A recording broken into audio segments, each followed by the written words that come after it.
아침 묵상에 오신 여러분들을 환영하고 축복합니다. 오늘은 가겠나이다 라는 제목을 가지고 창세기 24장 50절부터 67절까지 말씀을 함께 살펴봤으면 좋겠습니다. 62절부터 65절까지 말씀을 같이 보도록 하겠습니다.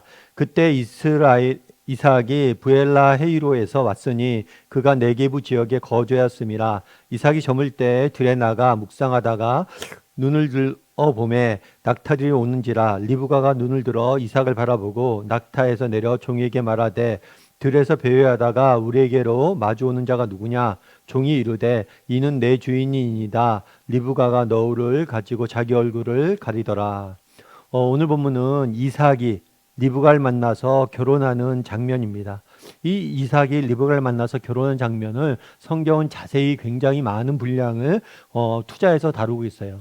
그렇다면 왜 성경은 이삭의 결혼에 대해서 이렇게 자세히 다루고 있을까요? 이걸 통해서 우리가 알 수 있는 점은 무엇일까요? 무엇보다도 이삭의 결혼을 통해서 우리가 알 수 있는 것은 뭐냐면 아브라함의 믿음이에요. 아브라함은 자녀 이삭의 배우자를 구하고자 합니다. 고대사에서 자녀의 배우자를 구하는 것은 부모가 감당해야 될 매우 중요한 역할이었어요. 그렇다면 자녀의 배우자를 구함에 있어서 아브라함은 어떤 기준을 가지고 배우자감을 구했을까요? 여러분이라면 여러분 자녀의 배우자로서 어떤 조건, 무엇을 기준으로 선택하겠습니까? 그 사람의 성품, 능력, 이런 것들 여러 가지 기준이 있겠죠. 그렇다면 아브라함의 가장 중요한 기준은 무엇이었을까요? 그것은 바로 무엇이었냐면 믿음이었어요. 믿음. 아브라함은 같은 민족, 같은 족속 중에서 배우자를 고르고자 했어요. 그럼 왜 꼭 같은 민족, 같은 족속에서 구하고자 했을까요? 그것은 하나님의 백성으로서의 정체성을 지키기 위함이에요. 만약에 가나안 지역에 있는 가나안 민족과 결혼을 하면 어떻게 되겠습니까? 그 민족의 사상이나 종교나 여러 가지 면에서 영향을 받을 수밖에 없어요. 그렇기 때문에 민족의 순수성을 지키고 또 하나님의 백성으로서의 정체성을 지키기 위해서 같은 민족, 같은 족속에게서 배우자감을 구하려고 했던 거예요.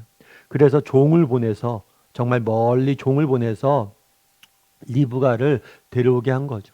그래서 이삭과 리브가의 결혼은 단순히 결혼의 문제가 아니라 이 과정에 나타난 아브라함의 믿음을 보여주기 때문에 이렇게 자세히 기록해 놓은 겁니다.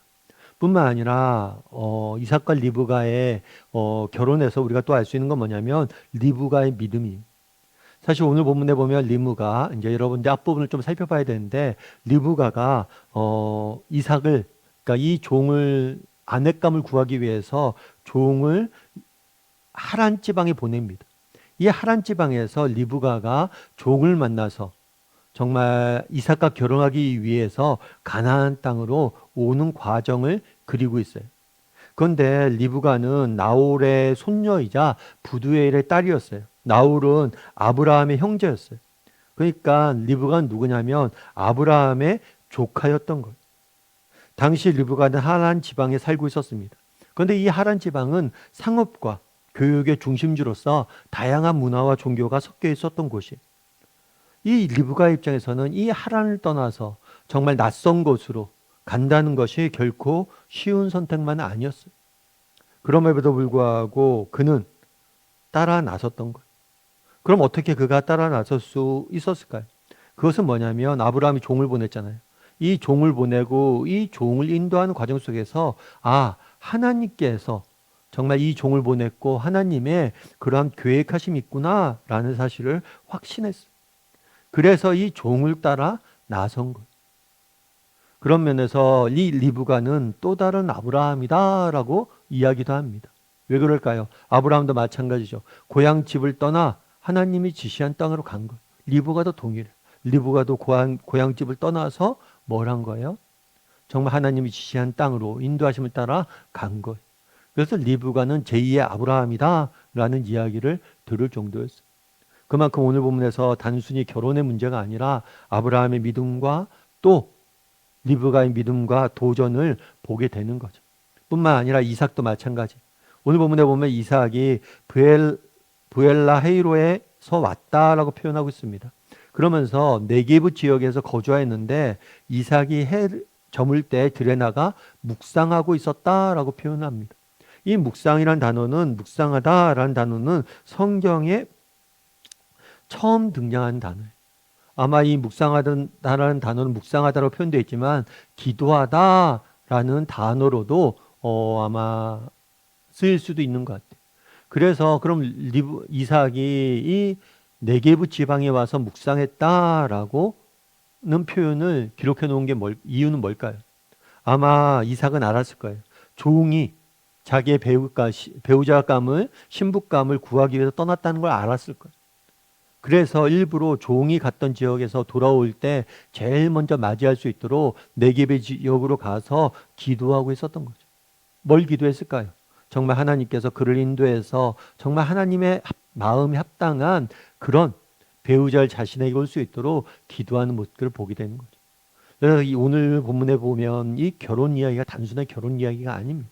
아브라함의 믿음과 리브가의 믿음과 또 이삭의 믿음, 이 모든 것이 어우러져서 나타나는 그런 결과였어요. 그리고 이 결혼을 통해서 하나님께서 무엇을 하신 거예요? 하나님, 민족의 하나님의 믿음의 조상인 아브라함의 계보를 이어가기로 결정을 한 거죠. 그래서 오늘 본문은 단순한 결혼 이야기가 아니라 이 결혼 이야기의 저변에 담겨져 있는 이 부분에 대해서 쭉 다루고 있습니다. 그래서 우리가 본문을 읽을 때 한번 생각해 봐야죠.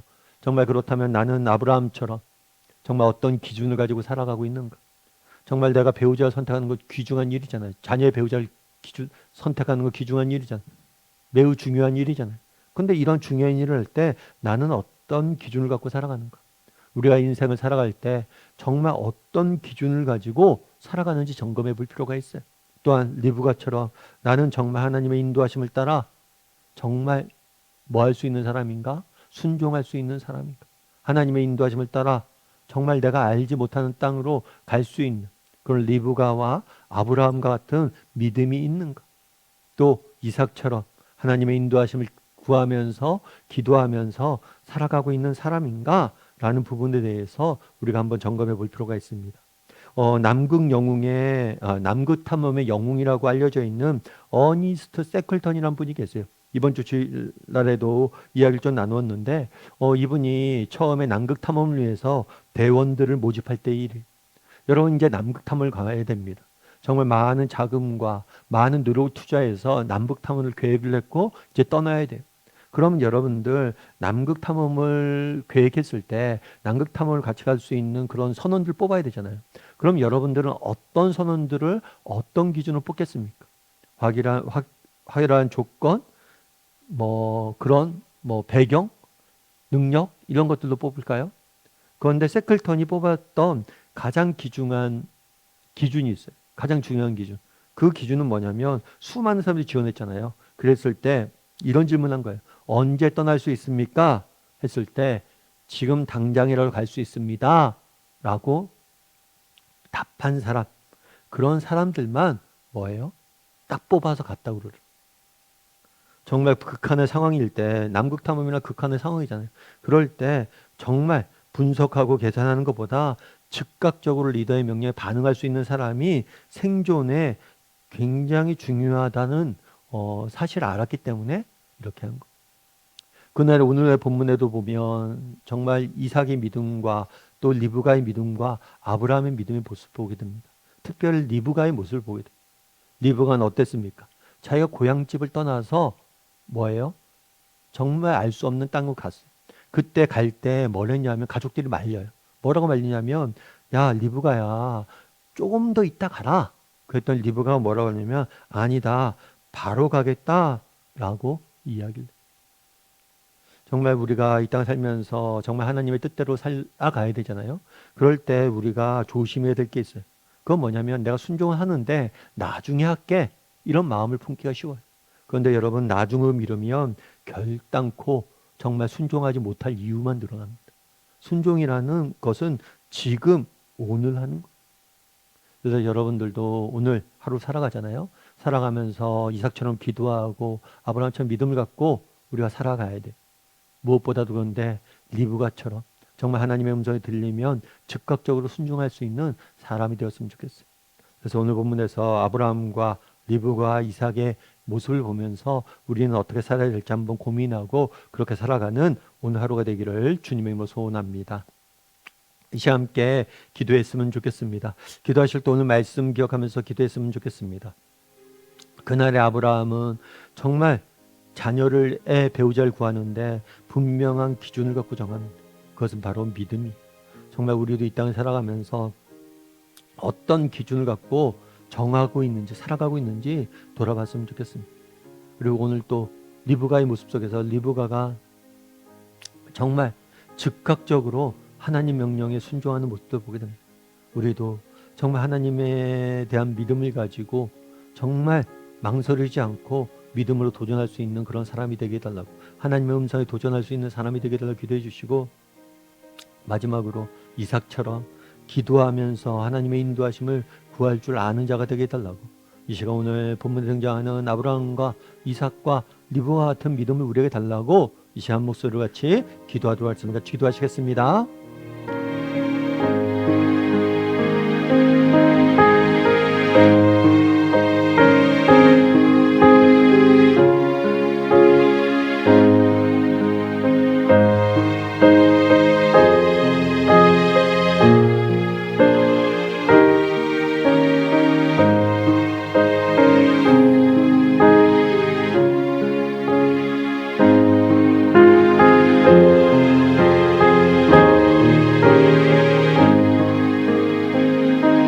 사랑의 하나님, 오늘 또 이렇게 아침에 나와 하나님 앞에서 말씀 보고 기도하고 찬양할 수 있게 허락하여 주심을 감사드립니다. 아버지, 오늘 이삭의 결혼을 앞두고 정말 아브라함과 리브가와 이삭의 모습에 대해 살펴봤습니다. 우리에게 아브라함 같은 믿음이라는 분명한 기준들을 허락하여 주시고, 리브가와 같이 정말 하나님 뜻에 즉각적으로 순종할 수 있는 믿음을 허락하여 주시고, 정말 이삭처럼 기도하면서 하나님의 방법과 때를 기다릴 줄 아는 우리에게 믿음을 허락하여 주시옵소서.